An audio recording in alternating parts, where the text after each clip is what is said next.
Então agora vamos fazer o cálculo da transformada de Laplace dessas três funções. A minha ideia é mostrar para vocês qual a relação entre propriedades dessas funções temporais se relacionam com propriedades de G de S. Tá? E outra coisa importante, a gente vai dar um salto qualitativo em termos do que a gente viu em cálculo 4. Tá? Eu vou explicar bem o que difere o que a gente vai ver agora do que a gente fez em cálculo 4. Tá? Fundamentalmente tem a ver com o nível de abstração que a gente está dando para essas funções g de t. Certo? Então vamos começar com a primeira função. G de t igual a e na menos alfa t u de t. Com a condição que alfa é um número real, alfa maior do que zero. Então, primeiramente, vamos plotar essa função para ter uma ideia visual do seu comportamento. Então, eu tenho essa transição na origem, por força do degrau, esse decaimento para t, vou fazer melhor aqui, né? Esse decaimento para t maior que zero e nulo para t igual a zero. Se fosse a descrição de um sistema,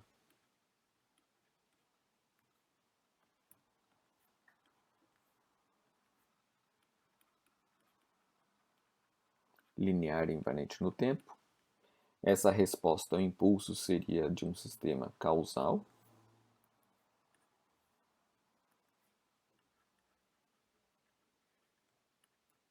Porque se eu h de... Lembrando, não h de t, né, mas g. Esse sistema g de t é igual a zero para t negativo e é estável. Por quê? A área do seu módulo é diferente de infinito. É um valor qualquer, mas é diferente de infinito. Particularmente, essa expressão faz com que módulo de g de t é o próprio g de t, e essa integral imprópria a gente já viu em cálculo 1 que converge. Então vamos continuar. Primeiro vamos começar a formalização de g de s, integral de menos infinito a mais infinito de g de t, e na menos st dt, e substituindo agora a função g de t, a e na menos alfa t u de t, e na menos st dt. Isso é igual a integral de zero a mais infinito, ação do degrau, e na menos s mais alfa t dt. Bom, agora eu tenho que investigar a possibilidade de convergência dessa função. Vamos chamar aqui teste de convergência. Em que condições, para que valores de s isto converge? Tá? Porque alfa é fixo, t vou integrar de zero a infinito, a é fixo, resta saber o que s pode me ajudar em termos de convergência. Então, no teste de convergência, eu vou lidar com a, pensando que o a estava dentro, com módulo, vou colocar melhor aqui para a gente deixar bem claro.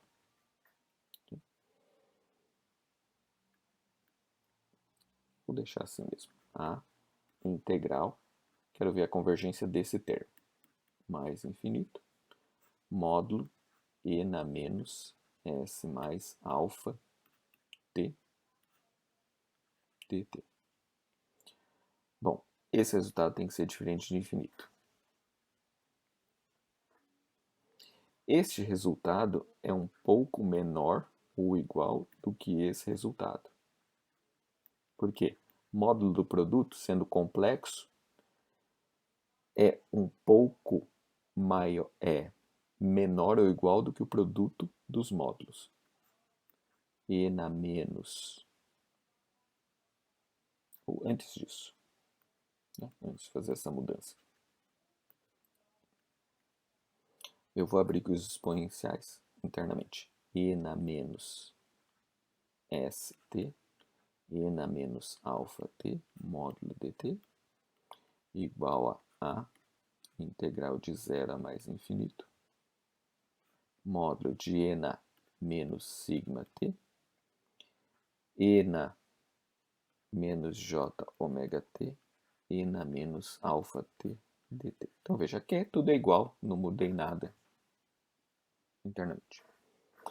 Esse resultado tem que ser diferente de infinito, como eu falei.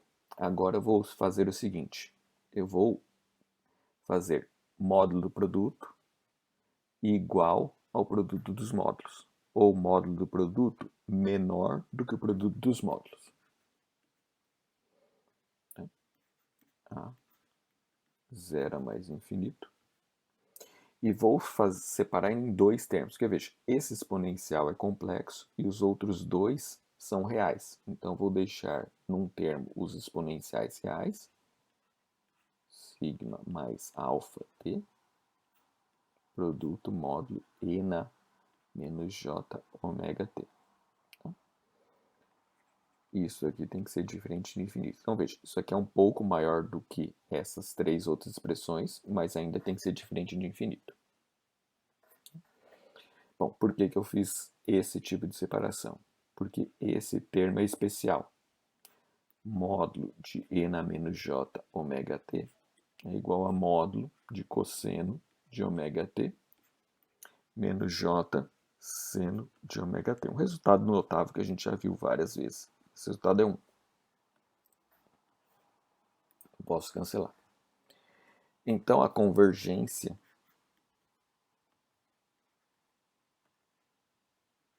isso é igual a integral de 0 a mais infinito, módulo de e na menos sigma mais alfa t dt. Isso aqui tem que ser diferente de infinito. Bom, essa exponencial poderia até tirar os módulos, certo? Que já virou uma exponencial real. O sigma eu já sei que é um valor fixo. Minto. O alfa eu sei que é um valor fixo e o sigma é a minha margem de manobra. Então eu tenho que perguntar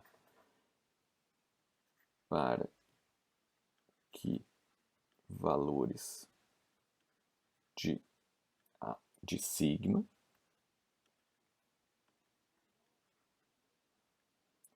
há convergência.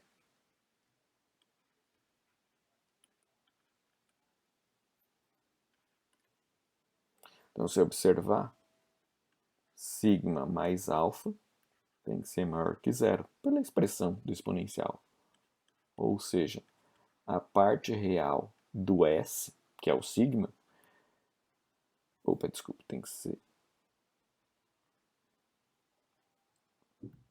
isso, tá? Tem que ser maior do que menos alfa. Este é o domínio, isso aqui se chama região de convergência. Vou colocar aqui. Região de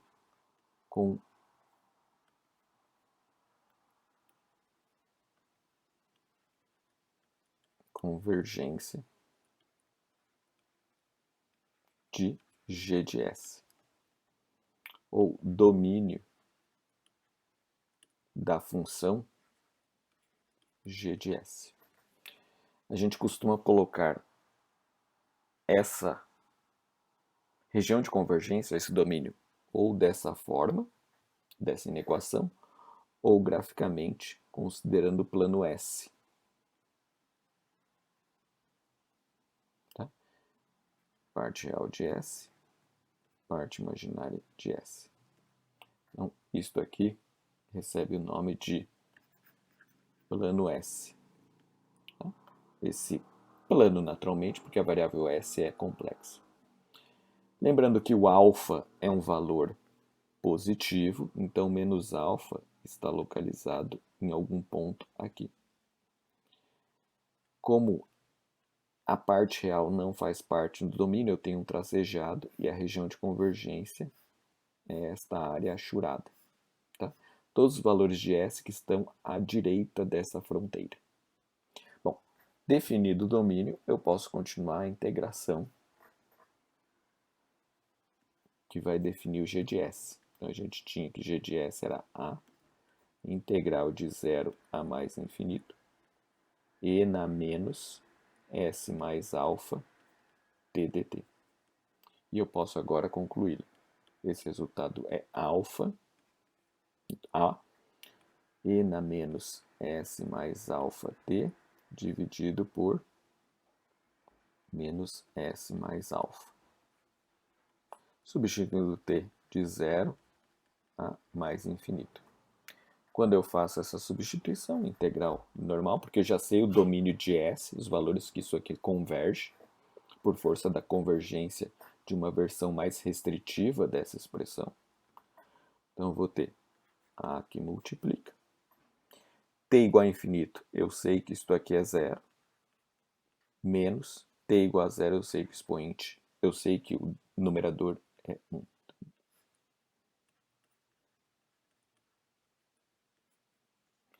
Então, veja, o nosso g de S é A sobre S mais alfa, sujeito à restrição da região de convergência, maior do que menos alfa. E esta informação à esquerda está atrelada ao g de t igual a e na menos alfa t u de t. Outra coisa importante aqui no meu plano S. Se eu observar, quando S igual a menos alfa, ou seja, quando eu zero este denominador, eu tenho g de S igual a infinito. Para outros valores de S, este valor não dá infinito. Isso implica em eu poder marcar um x representando que nesse ponto g de S é infinito no meu plano S. Graficamente, eu vou fazer aqui um esboço para a gente entender. Ó. Se essa aqui é a minha parte real de S no plano, se aqui é a minha parte imaginária, deitada aqui, só fiz uma rotação. Eu tenho aqui o meu menos alfa. Então, subindo aqui, saindo do plano, tá? Eu tenho o infinito. E na vizinhança, eu decaio, formando como se fosse uma figura com essa característica, certo? Só para a gente ter uma visão do que está acontecendo, do porquê eu marquei esse x. Então, esse x significa saindo deste plano, indo para mais infinito, decorrente dessa situação. Então, veja o que a gente viu em cálculo 4. A gente calculava somente essa parcela aqui, tá? Porque nós sempre lidávamos com t positivo, ou seja, eu sempre tinha essa situação aqui de 0 a infinito. Em cálculo 4, a gente não viu Laplace de menos infinito a mais infinito. Essa transformada que a gente está tratando se chama uma transformada bilateral, porque eu vou de menos infinito a mais infinito. Tá? Em cálculo 4, a gente viu transformada unilateral. A gente sempre começava em cálculo, em circuitos, em t igual a 0, eu começo um fenômeno. Aqui, o meu fenômeno pode começar para t negativo. Vamos agora calcular a transformada de Laplace da segunda função. Esta certamente a gente não viu em cálculo 4. G de t igual a menos a e na menos alfa t, u de menos t. Tá? Para a gente ter uma... Bom, lembrando, alfa real, alfa maior do que zero. Então, veja, vamos plotar essa função. Estou fazendo só a parcela negativa. Né? Vou ficar, na verdade, aqui um pouco mais à direita.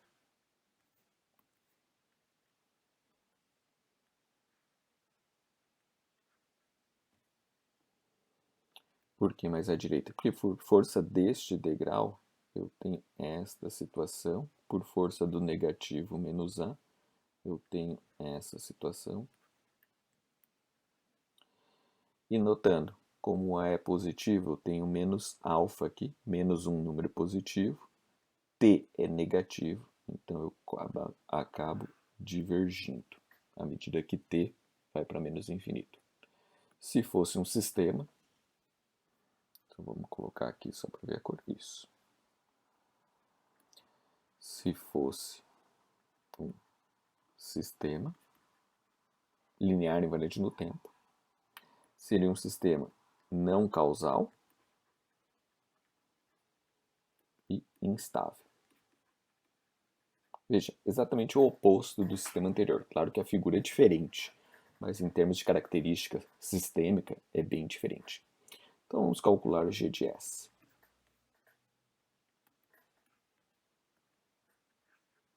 Então, g de S, integral de menos infinito a mais infinito, g de t, e na menos st dt. Então, como eu falei, a nossa forma bilateral é mais genérica do que a forma unilateral que a gente viu em cálculo 4. Então, fazendo a substituição, integral de menos infinito a mais infinito, menos a, e na menos alfa t, u de menos t, e na menos st dt. Só vamos organizar um pouco melhor. Menos a, integral de menos infinito até zero. Nesse intervalo, o degrau é unitário, então eu fico com e na menos s mais alfa t dt. E vamos verificar a convergência. Teste de convergência.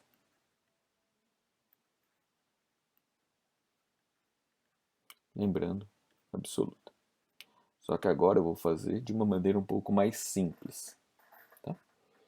Eu vou pegar essa expressão e abri-la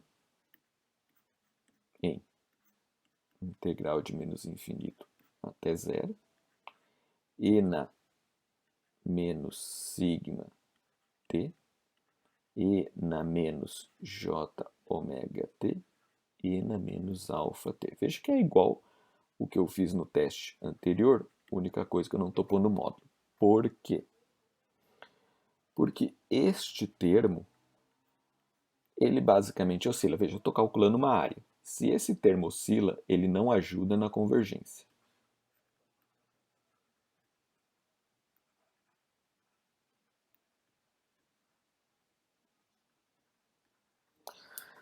Quem pode ajudar na convergência é este termo aqui em combinação com esse. Na verdade, dependendo dos valores que eu tenho aqui.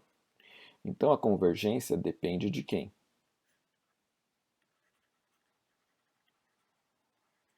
De e na menos sigma mais alfa t. Então, a grosso modo, o que a gente está tratando é essa situação. 0 a mais menos infinito até zero, e na menos sigma mais alfa t. Isso aqui em módulo. Tem que ser diferente de infinito. Tá?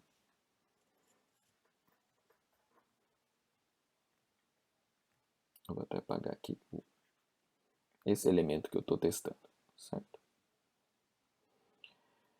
Bom, que circunstâncias eu vou ter convergência?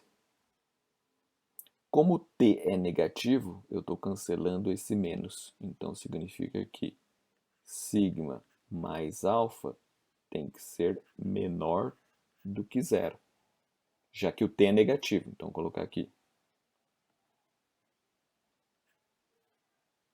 Lembrar que t é menor que zero. Por quê? Pelos limites de integração. Né? Isso implica que a parte real de S, que é o sigma, tem que ser menor do que menos alfa.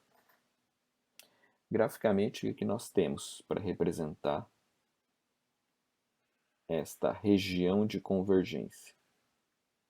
Então, lembrando, essa aqui é a minha região de convergência. Os valores ou domínio de G de S. os valores que g de s pode assumir.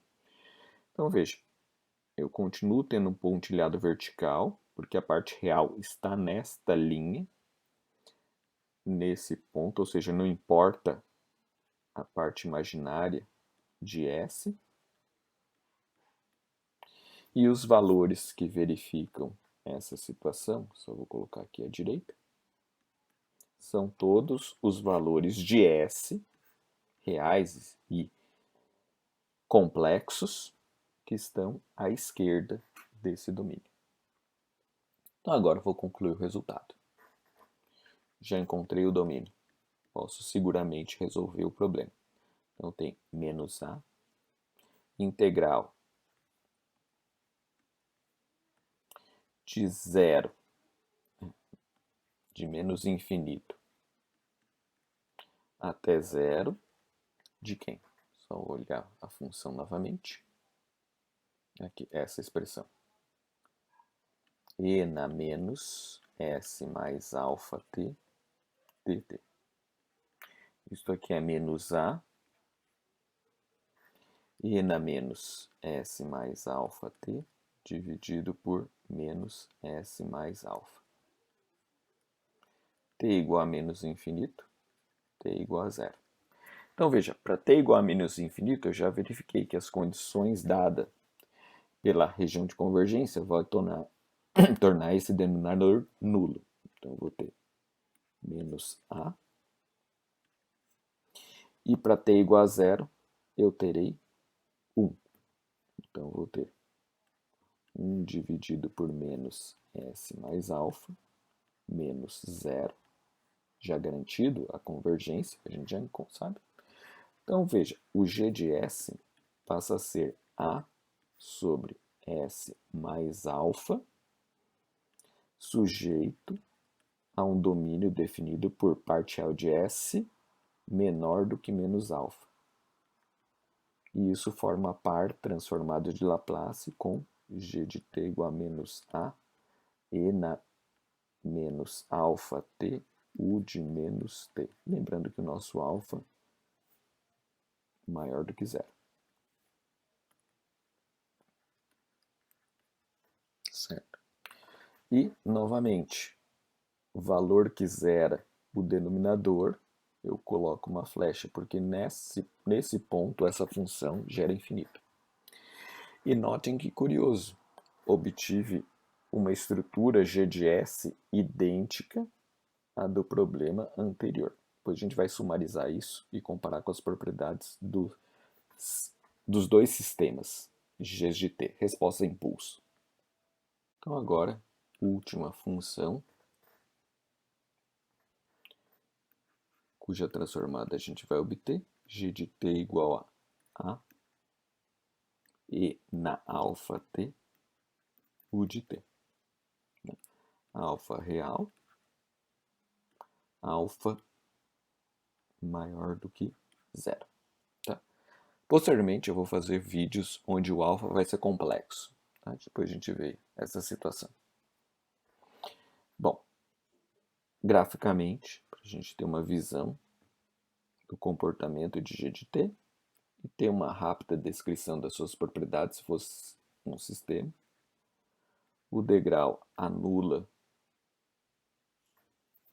g de t para t negativo, A, e eu tenho uma divergência. Se fosse um sistema,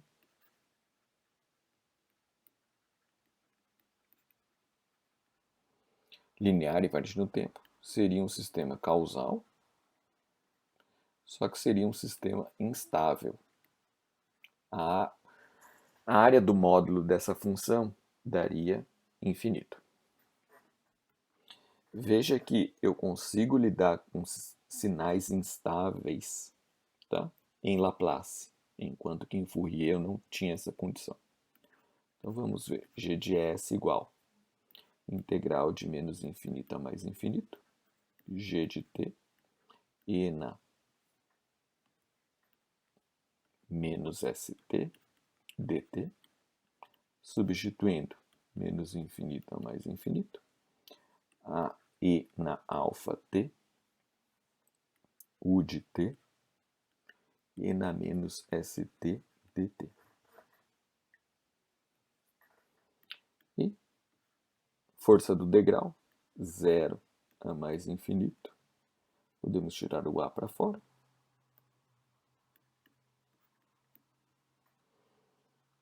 E na menos S menos alfa T dt. Então, teste de convergência.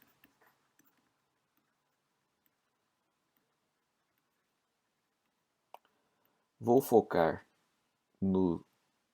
neste integrando apenas. Vou desprezar o A. Certo? Se o resultado da integração dá infinito, infinito vezes A é infinito. Então, o A não vai afetar a convergência. Então, integral de 0 a mais infinito. E na menos, vou abrir o termo, S, sigma mais alfa.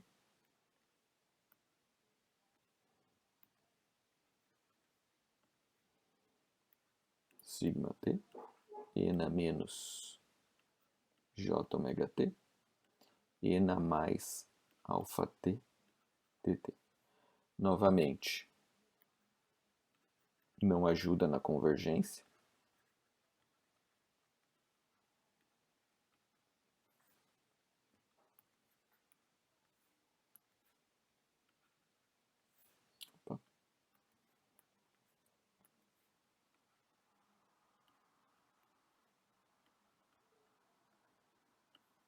Certo? Porque oscila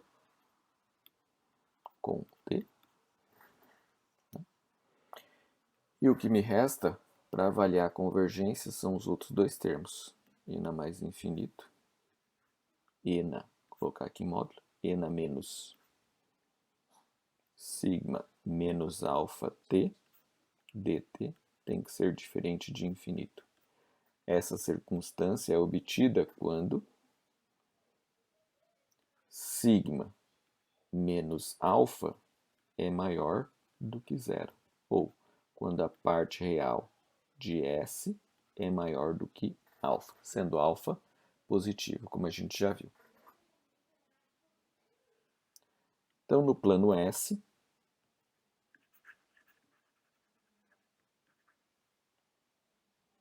eu vou marcar a região de convergência e depois os polos e zeros de G de S.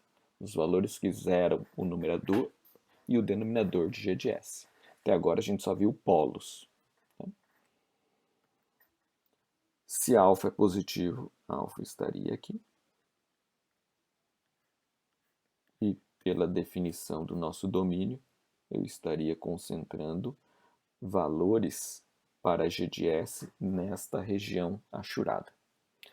Finalmente, eu posso concluir o resultado concluindo G de S, que é a integral. Veja, eu estou continuando do ponto de par, onde eu parei o cálculo.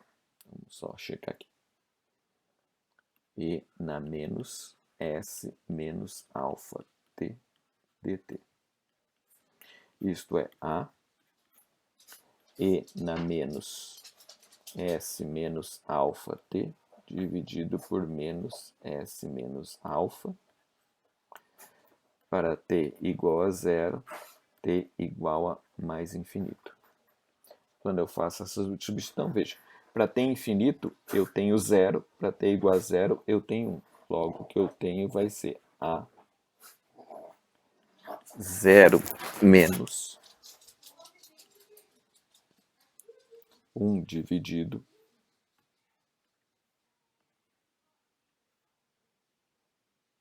menos S menos alfa. E isso produz G de S igual a sobre S menos alfa, com parte real de S maior do que alfa, como contraparte de G de T igual a e na alfa T U de T, alfa maior do que zero, né? E alfa pertencente aos reais. Só para a gente deixar claro esses detalhes. Bom, note agora que eu tenho um sistema instável que tem transformada de Laplace. Não tem transformada de Fourier, por questões de convergência. Então vamos resumir os resultados para a gente ter uma visão geral de comportamento. Então veja, quando nós tínhamos g de t igual a e na menos alfa t u de t, lembrando que em todas as circunstâncias eu estou assumindo alfa real, alfa maior do que zero. A transformada de Laplace que nós obtivemos foi g de s é a sobre s mais alfa, sujeito à parte real de s maior do que menos alfa. Para g de t, então, só antes de mais nada aqui, causal estável. E graficamente fazer aqui a região de convergência.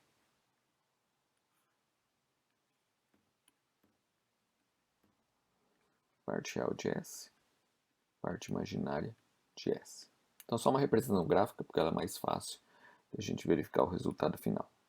Menos alfa, tem um polo nesse ponto, e a região é descrita dessa maneira. Segunda função, g de t igual a menos a, e na menos alfa t, u de menos t. G de S igual a S mais alfa, sujeito a parte real de S menor do que menos alfa. Então veja, graficamente, a sua região de convergência é oposta, né? É o complemento da função de transferência, da região de convergência do primeiro g de t.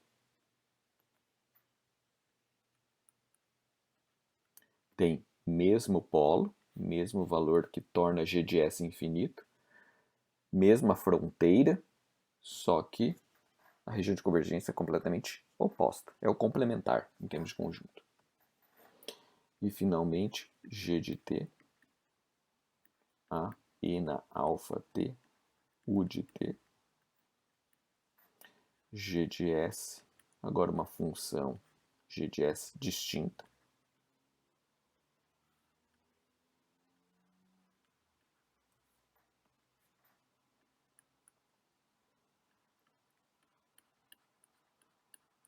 faltou escrever aqui, só um pouquinho.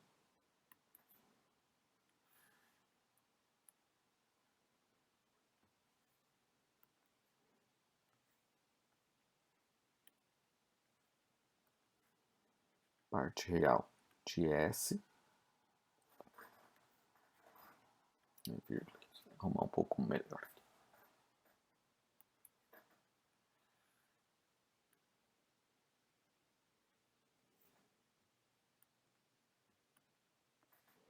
Parte real de S maior do que alfa.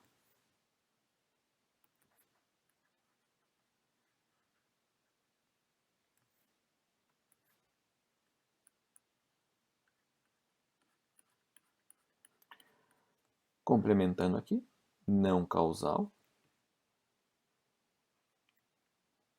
instável, causal, instável. Bom, vamos observar primeiro resultado importante. Duas funções temporais distintas têm a mesma função g de s, só que domínios diferentes. Não que a função é a mesma, porque o domínio é distinto, mas só a estrutura é a mesma, certo? Mesmos polos, mesmas fronteiras, só muda a região de convergência.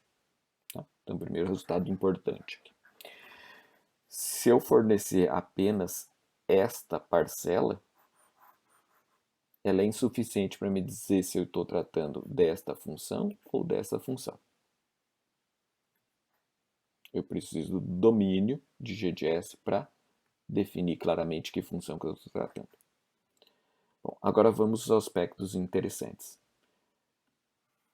Qual a similaridade entre as funções que são causais, distintas das não causais? Todas as causais têm região de convergência à direita da fronteira, não importa onde está a fronteira. A região de convergência de G de S à direita da fronteira significa que o G de T é causal, é de um sistema causal. Então, primeira característica interessante. Vamos ao estável. Qual a similaridade entre os instáveis? Vou inverter aqui, né? Entre os instáveis que difere do estável. Se eu observar, o sistema instável inclui na região de convergência o eixo imaginário, enquanto que o sistema instável não inclui o eixo imaginário. Então vamos ver aqui, só para a gente colocar aqui um resumo. Estável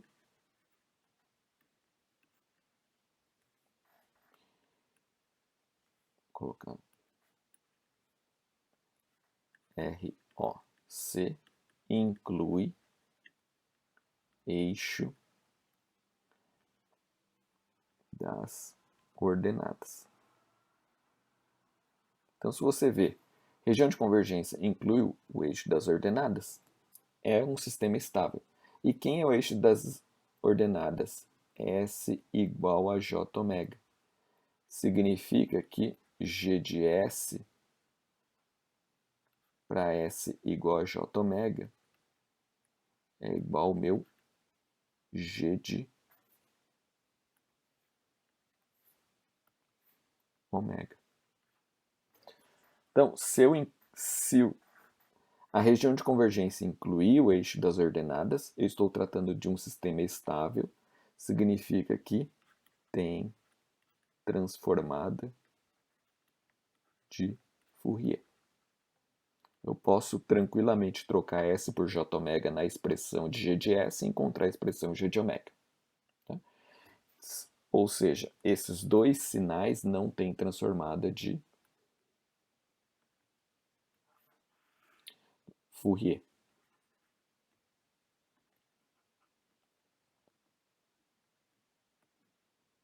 Sem transformada de Fourier. Tá?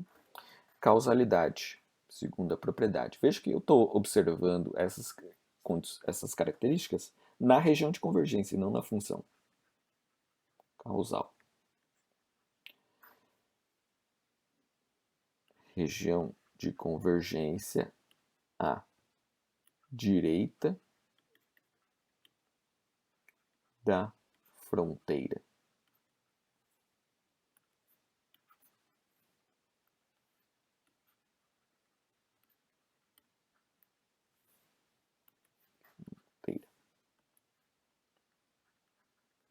E eu vou colocar aqui, entre parênteses, mais à direita. Depois a gente vai ver mais em detalhe esse cenário de mais à direita.